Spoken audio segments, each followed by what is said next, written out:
Ebana ujambo na karibu sana mtazamaji wa Bongo Super Media. Moja ya habari ambayo kwa sasa na trend katika upande wa siasa hapa nchini Tanzania ni habari kuhusiana na makamu mwenyekiti wa Chama cha Demokrasia na Maendeleo Chadema John Heche kukamatwa na jeshi la polisi. Lakini cha kushangaza ni kwamba hata huko polisi hajafikishwa. Chadema amethibitisha hilo. Je, kimetokea nini? Utakwenda kufahamu ndani ya video hii. Cha kufanya ni kubonyeza alama ya kusubscribe ili uwe mtu kwanza kupata video mbalimbali kutoka hapa Bongo Super Media. Na bila kupoteza muda, Chama cha Demokrasia na Maendeleo Chadema kimethibitisha kuwa makamu mwenyekiti wake wa Tanzania Bara John Heche amekamatwa na jeshi la polisi leo Aprili 22 mwaka 2025 wakati akizungumza na wananchi katika eneo la Kariakoo jijini Dar es Salaam.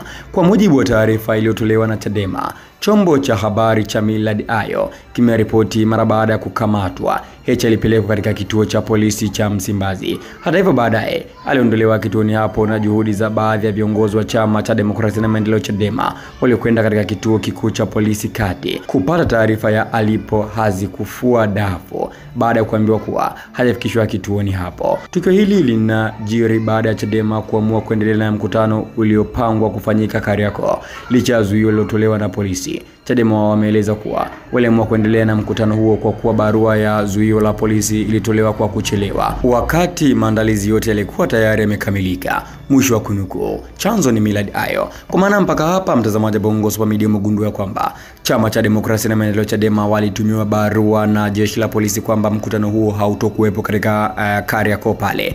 Lakini Chadema wao waliendelea na mkutano, kitu ambacho jeshi la polisi wakaona kwamba tayari wamekaidi maagizo kwa sababu barua walitumiwa. Imekueje hawajajibu barua lakini pia wamekiuka maagizo ya polisi? Ndio maana John Heche wamemkamata. Lakini Chadema wanauliza yuko wapi, kwa sababu alipelekwa kituoni lakini baadaye akatolewa. Maoni yako ni yapi? Andika hapo katika sehemu ya comment.